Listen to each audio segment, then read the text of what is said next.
Okay नमस्कार दोस्तों, welcome to my YouTube channel. और इस चैनल को आप सब्सक्राइब एंड लाइक कर दीजिए। सब्सक्राइब करने के बाद अगर ये आपको अच्छा लगता है तो इसको आप फॉलो भी कर लीजिए और सारे वीडियोस मेरे देखिए, क्योंकि मैं बहुत ही इन्फॉर्मेटिव वीडियोस आपके लिए बना रहा हूँ। चलिए, तो आज दोस्तों मेरा इम्पॉर्टेंट मेन टॉपिक क्या है कि ज़ीरोधा का ऐप कैसे चलाना है। अपन एक प्लेलिस्ट बना रहे हैं, पार्ट 1, पार्ट 2, पार्ट 3 ऐसे करके प्लेलिस्ट बनाएंगे और ज़ीरोधा के ऐप को चलाना सीखेंगे। 1, 2, 3 लास्ट तक जाएंगे कि ज़ीरोधा क्या होता है, कैसे होता है, टी पिन क्या होता है, CDSL का पिन क्या होता है। तो सारी चीज़ें अपन लाइन से सीखेंगे, एक एक करके चलिए सीखते जाते हैं। तो ध्यान से अगर आप देखोगे तो ज़ीरोधा में आपको 7 वॉच लिस्ट मिलती हैं। कितनी वॉच लिस्ट मिलती हैं? 7 वॉच लिस्ट मिलती है। नंबर 1, 2, 3, 4, 5, 6, 7। तो ईच वॉच लिस्ट में आप 50 स्टॉक्स को ऐड कर सकते हो। तो मतलब अपने वॉच लिस्ट में आप कितने स्टॉक्स टोटल ऐड कर सकते हो? 350। अब वॉच लिस्ट मतलब क्या होता है?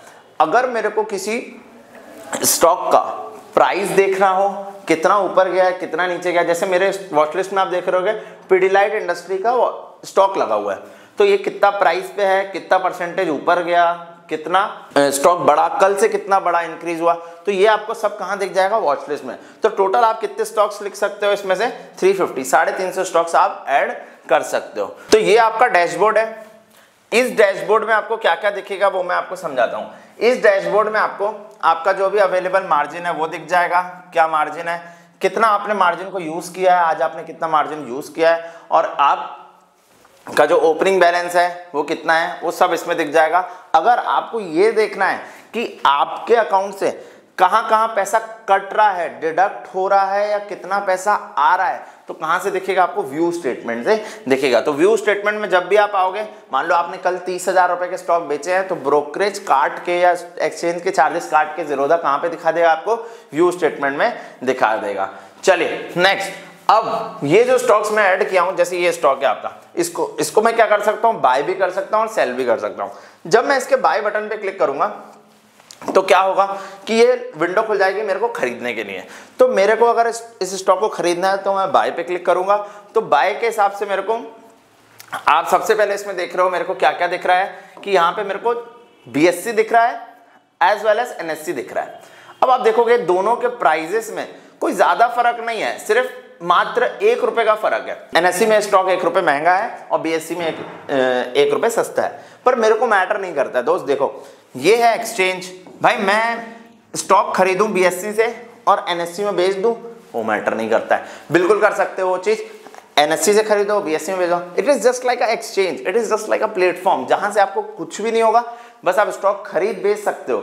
आपको कोई मैटर नहीं करता कि आप BSE से खरीद रहे हो या NSE से खरीद रहे हो। दूसरा ऑर्डर टाइप है आपका। अब ऑर्डर टाइप्स में आ जाते हैं। ऑर्डर टाइप नंबर 1 है आपका रेगुलर ऑर्डर। रेगुलर ऑर्डर का मतलब क्या होता है कि रेगुलर ऑर्डर आप डाल सकते हो during the market hours, means 9:15 से 3:30 के बीच में आप इस ऑर्डर्स को प्लेस कर सकते हो। कब से कब तक? 9:15 से 3:30 के बीच में आप ऑर्डर्स को प्लेस कर सकते हो। कवर ऑर्डर, कवर ऑर्डर क्या होता है? Cover order is for intraday. अगर आपको कुछ इंट्राडे के लिए ऑर्डर्स प्लेस करने हैं कि मैं स्टॉप लॉस भी लगा लूं और मैं स्टॉप लॉस के साथ साथ आपके टारगेट भी लगा लूं, तो उस स्टॉक्स को क्या बोलते हैं? उस ऑर्डर को क्या बोलते हैं? अपन कवर ऑर्डर बोलते हैं। नेक्स्ट आपका है AMO ऑर्डर। अब AMO ऑर्डर का मतलब क्या होता है? AMO का फुल फॉर्म है after market order. After market order का मतलब क्या होता है कि अगर मैं एक सैलरीड व्यक्ति हूं, मेरे को रात में मार्केट नहीं देखना, मतलब रात में ही मैं मार्केट देख पाता हूं, दिन भर नहीं देख पाता, तो मैं क्या करता हूं 7 बजे 8 बजे जब भी मार्केट बंद होता है 3:30 के बाद दूसरे दिन 9 बजे तक मैं इस ऑर्डर्स को प्लेस कर सकता हूं। मतलब 3:30 पे रेगुलर ऑर्डर लगेगा, 3:30 के बाद कौन सा ऑर्डर लगेगा? ये वाला ऑर्डर लगेगा। 3:30 से नेक्स्ट डे 9 AM मॉर्निंग तक 9 बजे तक कौन से ऑर्डर्स लगेंगे? आपके AM ऑर्डर्स लगेंगे। तो जो आपके AM ऑर्डर्स लगेंगे उसमें आपको क्या करना है? सिंपली अगर बाय कर लिया तो बाय हो जाएगा आपका स्टॉक, अगर सेल किया तो सेल हो जाएगा। Next iceberg orders. Iceberg orders are different, जबकि हम बड़े लोग ट्रेडिंग करते हैं और ये नंबर ऑफ लॉट्स में ट्रेडिंग होती है, बहुत बड़ी। अगर हम क्वांटिटीज को प्लेस करना चाहते हैं पर बार बार ऑर्डर्स नहीं डालना चाहते, एक ही बार में ऑर्डर्स एग्जीक्यूट हो जाए, क्योंकि अगर आप ऑप्शंस में ट्रेडिंग करते हो तो आपको पता होगा आप 900 क्वांटिटीज से ज्यादा का ट्रेड नहीं डाल सकते। तो यहाँ पे क्या होगा, जब आप आइसबर्ग ऑर्डर्स प्लेस करोगे तब आप वहां पे 900 से ज़्यादा ऑर्डर्स एक ही साथ नंबर ऑफ लैक्स में प्लेस कर सकते हो। तो अगर बड़े ऑर्डर डालने हैं मल्टीपल टाइम में डालने हैं आपको, अलग अलग टाइम में, जैसे अभी डाल लिया फिर थोड़ी देर में डाल लिया, तो वैसे आप ऑर्डर्स कहाँ पे प्लेस कर सकते हो, आइसबर्ग में। नेक्स्ट है आपका intraday and long term.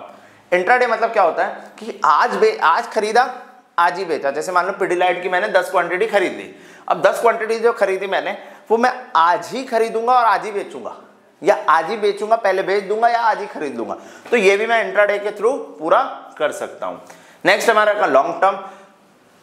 Basically एक इंट्राडे का फीचर मैं आपको और बता देता हूं कि इंट्राडे में आपको 5x मार्जिन मिलता है। जैसे आपके पास है 2000 रुपए, तो 2000 रुपए मल्टीप्लाई कर दो 5 से, तो 10,000 तक के स्टॉक्स बाय या सेल करने के आपको अथॉरिटी मिलती है इंट्राडे में।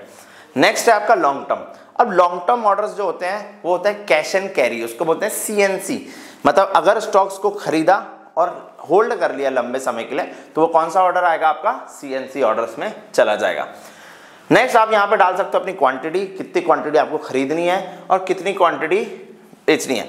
नेक्स्ट, तो अब आप इसमें क्या डाल सकते हो, प्राइस। अब आपसे पूछ रहा है प्राइस। अब आप ध्यान से अगर देखेंगे तो अगर मैं इसको मार्केट में डालूंगा तो ये प्राइस चला जाएगा, मार्केट में डालूंगा तो ये प्राइस चला जाएगा, पर अगर मैं लिमिट में डालूंगा तो ये प्राइस आ जाएगा। एग्जांपल देता हूं ये क्यों आ रहा है। अगर मेरे को बेस्ट सेलर से जो भी सेलर मार्केट में खड़ा है उससे स्टॉक को खरीदना है, तो मैं अपना कौन सा ऑर्डर डालूंगा, मार्केट ऑर्डर डालूंगा। पर अगर मेरे को अपने भाव में, अपने जो प्राइस है उसमें स्टॉक को खरीदना है, तो मैं किस में ऑर्डर डालूंगा, लिमिट ऑर्डर में, जहां मैं अपना प्राइस को बता सकता हूं कि भाई मेरे को इतने प्राइस में चाहिए। अगर मैं पिडिलाइट चल रहा है आपका 2588 पे, मैं बोलूंगा 2586 पे चाहिए, तो ये 2586 पे मैं ऑर्डर अपना प्लेस कर सकता हूं, राइट। तो वहां पे मैं अपना ऑर्डर प्लेस कर सकता हूं। नेक्स्ट है आपका SL और नेक्स्ट है उसके बाद SLM ऑर्डर। अब SL और SLM ऑर्डर क्या है कि जब मेरे को SLM ऑर्डर क्या होता था, जब मेरा स्टॉप लॉस लगाता था, स्टॉप लॉस में तो मार्केट में जो जितने में भी मिलता था उतने पे बेच देता था। एग्जांपल देता हूं, मान लो मैंने स्टॉप लॉस लगाया, मैंने TCS का ट्रेड लिया, मैंने पिडिलाइट पे एग्जांपल लेते हैं, पिडिलाइट का ट्रेड लिया 2588 पे मैंने इसको बाय कर लिया।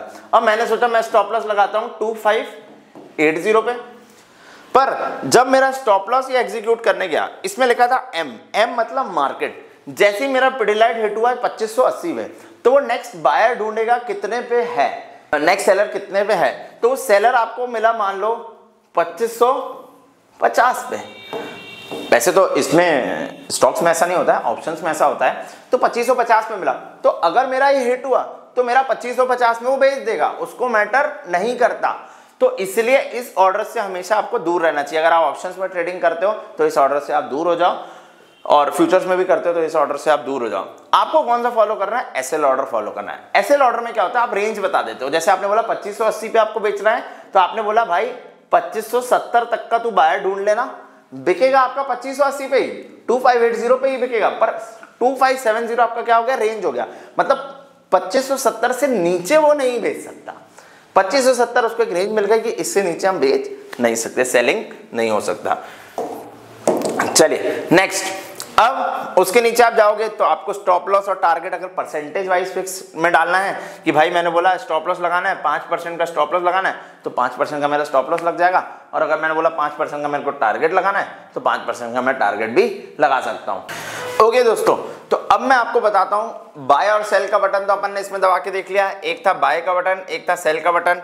एक बार मैं आपको और दिखा देता हूं बाय या सेल का बटन। देखिए, जब भी मैं इसमें क्लिक करता हूं तो ये मेरे पास कौन कौन से बटन आते हैं, buy, sell, market depth, chart, delete, correct. तो ये कौन सा बटन है, मार्केट डेप्थ। तो बाय सेल करना भी आसान है। अगर मेरे को सेल करना है तो क्या क्या फीचर लगेंगे, सेम फीचर्स हैं सब में। सेल करना है तो इंट्राडे में करना है, ओवरनाइट। अगर आपने इंट्राडे में उस स्टॉक को खरीदा तो आप इंट्राडे में बेचो, ओवरनाइट खरीदा तो ओवरनाइट बेचो। अगर आपको वही चीज मार्केट में बेचनी है तो मार्केट में बेच दो, लिमिट में बेचनी है तो लिमिट में बेच दो। अब मैंने मान लो मार्केट डेप्थ पे क्लिक किया, तो मार्केट डेप्थ में मेरे को क्या दिखाता है कि बायर्स एंड सेलर्स कितने पे खड़े हैं। तो आप ध्यान से अगर देखेंगे तो ये है मार्केट में नंबर ऑफ बायर्स, ये कौन है, नंबर ऑफ बायर्स। ये है मार्केट में नंबर ऑफ सेलर्स। अब आप ध्यान से देखोगे बायर लाइन लगा के खड़े हुए हैं। This is just a auction house, auction चल रहा है इधर कि कोई खरीद रहा है और कोई बेच रहा है। तो ये आपका क्या है, एक ऑक्शन हाउस है, लीगल ऑक्शन हाउस। तो आप इधर देखोगे कि 74,930 में एक बायर खड़ा है एक ऑर्डर लेके, और एक जन खड़ा है एक क्वांटिटी लेके। 74,926 में एक ऑर्डर लेके एक क्वांटिटी लेके खड़ा हुआ है। 74,923 में 3 लोग खड़े हैं 3 क्वांटिटी लेके, करेक्ट। तो टोटल लोग कितने खड़े हैं, 763 लोग खड़े हुए हैं। अब सेलर देखते हैं 74,944, सिंस ये सिल्वर का है फ्यूचर, तो 74,9 आपका कोई भी स्क्रिप्ट हो सकता है, जैसे पिडिलाइट हो सकता है, रिलायंस हो सकता है, कुछ भी हो सकता है, उसमें भी ऐसे बायर और सेलर खड़े होंगे। तो इसमें क्या है कि आपके जो सेलर्स, नंबर ऑफ सेलर्स कितने हैं, 74,944 पे 2 ऑर्डर डले हुए हैं 2 क्वांटिटी लेके। 2 ऑर्डर मतलब 2 लोग खड़े हुए हैं 2 क्वांटिटीज को बेचने के लिए। अब आप देखो ये जो है ये बेस्ट सेलर है, क्योंकि ये बेस्ट रेट प्रोवाइड कर रहा है। बेस्ट सेलर मतलब अगर आपको किसी चीज को खरीदना है, एग्जांपल आप टमाटर खरीदने गए, तो टमाटर आपको अगर कोई 9 रुपए देगा और कोई 10 रुपए देगा, तो बेस्ट सेलर उसमें से कौन होगा, जो सस्ता रेट दे रहा है। तो ये सबसे सस्ता रेट कौन दे रहा है, 74,944, तो इसको हम क्या बोलेंगे, बेस्ट सेलर। वाइस वर्सा अगर हम इस तरफ आते हैं तो बेस्ट बायर कौन है, बेस्ट बायर है आपका ये आपका कौन है, बेस्ट बायर। बेस्ट बायर है आपका 74,930 पे खड़ा है। जैसे ही ये प्राइस मैच होगा, जैसे ये प्राइस मैच होगा तो आपका ये एलटीपी मैच हो जाएगा। क्या हो जाएगा, ये एलटीपी भी चालू हो जाएगा। तो एलटीपी जब चालू होगा आपका चेंज होगा, कब होगा, जब ये बायर और सेलर, या तो सेलर झुक जाए, या तो सेलर झुक के नीचे आ जाए, या तो बायर बढ़ के ऊपर आ जाए। जैसे ये बढ़ेगा ये क्या फॉर्म हो जाएगा, आपका एलटीपी आ जाएगा। ये आपका क्या बन जाएगा, लास्ट ट्रेडिंग प्राइस, ये आपका लास्ट ट्रेडिंग प्राइस बन जाएगा, राइट। नेक्स्ट आप देख रहे होगे ये 0.14% ऊपर है, ग्रीन में है मतलब ऊपर है। कितना ऊपर है, 0.14%, मतलब क्या है, कल से लेके आज तक 0.14% बढ़ चुका है। मतलब कितना बढ़ा है, 105 रुपए। सिल्वर का प्राइस आज 105 रुपए बढ़ा हुआ है। नेक्स्ट है हमारा, नीचे देख रहे होगे आप, ओपन प्राइस। क्या है वो, ओपन प्राइस। अब ओपन प्राइस का मतलब क्या होता है, मैं आपको थोड़ा सा डिटेल में बताना चाहूंगा। आज सबसे पहले बायर और सेलर कितने रुपए पे मैच हुए, सबसे पहला ऑर्डर कितने पे प्लेस हुआ, 74,750। तो 74,750 पे पहला ऑर्डर प्लेस हुआ, बायर और सेलर मीट किए, और वो हमारा क्या बन गया, ओपन प्राइस बन गया। नेक्स्ट हमारा लो प्राइस। तो आज 74,750 पे ओपन होने के बाद 300 पॉइंट गिरा है, 300 पॉइंट के आसपास गिरा है, 74,416, मतलब नीचे गिरा, और बायर और सेलर वहां पे लास्ट बार मीट हुए, और फिर प्राइस क्या हुआ, ऊपर चला गया। तो ऊपर कितना गया, हाईएस्ट कितना गया, 74,961। आप देखो कि 750 से कितना ऊपर गया है, अप्रोक्स 200। तो मतलब ये 200 रुपए ऊपर जा चुका है और 300 रुपए नीचे भी जा चुका है। नेक्स्ट आप देखोगे प्रीवियस क्लोज का मतलब है 74,831। ये कल कितने में क्लोज हुआ था, ये स्टॉक आपका कल कितने में क्लोज हुआ था, ये आपको ये बता रहा है। उसके बाजू में आप देखोगे वॉल्यूम लिखा हुआ है। वॉल्यूम मतलब 5642 मतलब 5600 क्वांटिटीज सेल हुई हैं और 5600 क्वांटिटीज बाय हुई हैं, राइट। उसके बाद आपका है एवरेज प्राइस। एवरेज प्राइस का मतलब क्या है कि आज के दिन भर का पूरा एक एवरेज लाइन बनती है, पूरी एक एवरेज लाइन, कोई बेचेगा ऊपर कोई बेचेगा नीचे, तो एक एवरेज लाइन कितने पे बनी है, 74,673 पे। उसके बाद आप देखोगे इसमें नेक्स्ट बन रहा है LTQ। LTQ का मतलब क्या है, last traded quantity. Last traded quantity कितनी दे रहा है, 1। लास्ट ट्रेडेड क्वांटिटी कितनी है, 1। LTT मतलब लास्ट ट्रेडेड टाइम। 7 दिसंबर को 10:24 पे ट्रेड हुआ है लास्ट। तो ये 7/12 को 10:24 पे लास्ट इसका ट्रेड हुआ है। उसके नीचे आप देखोगे एक दिया है लोअर सर्किट और दिया है अपर सर्किट। लोअर सर्किट का मतलब क्या है, अगर आज सिल्वर बहुत ज़्यादा गिर जाता है और बहुत ज़्यादा नीचे जाता है तो कहाँ तक जा सकता है, 71,838 तक लास्ट जा सकता है। उसके नीचे आज सिल्वर नहीं जा सकता, वहाँ पे लग जाएगा लोअर सर्किट। लोअर सर्किट का मतलब क्या है कि वहाँ से नीचे आज सिल्वर नहीं जा सकता, वहाँ पे एंड हो जाएगा। मतलब इस रेंज 71,8 38 और 77 824, मतलब ये जो 6000 की रेंज में है इसी बीच में ट्रेडिंग हो सकती है, इसके अलावा ट्रेडिंग नहीं हो सकती। तो ये 6000 की रेंज में पूरा काम आज हो सकता है। अगर 71 820 838 प्राइस पहुंच गया तो वहां सर्किट लग जाएगा, उसके नीचे सेलर नहीं बेच सकता आज की डेट में, वहां से नीचे नहीं जा सकता। और अगर 77 824 चला गया तो उससे ऊपर भी आज बायर नहीं जाता। बहुत अच्छी खबर आ गई तो 77 पहुंच जाएगा, बहुत नीचे खबर आ गई तो 71 पहुंच जाएगा। Since silver is internationally monitored तो इतनी आसानी से सर्किट्स नहीं लगते हैं। स्टॉक्स में सर्किट बहुत आसानी से लग जाते हैं, पर आप ये मेरे से पूछोगे स्टॉक्स में सर्किट डिसाइड कौन करता है, तो ये सर्किट डिसाइड करता है एनएससी, नेशनल स्टॉक एक्सचेंज। जब एनएससी डिसाइड करता है कि आज के दिन का इसका सर्किट ये होगा, क्यों, उसके क्लोजिंग प्राइस के अकॉर्डिंग कुछ एक रेंज बनाई जाती है और उसमें अपने को बताया जाता है कि क्या सर्किट्स होंगे।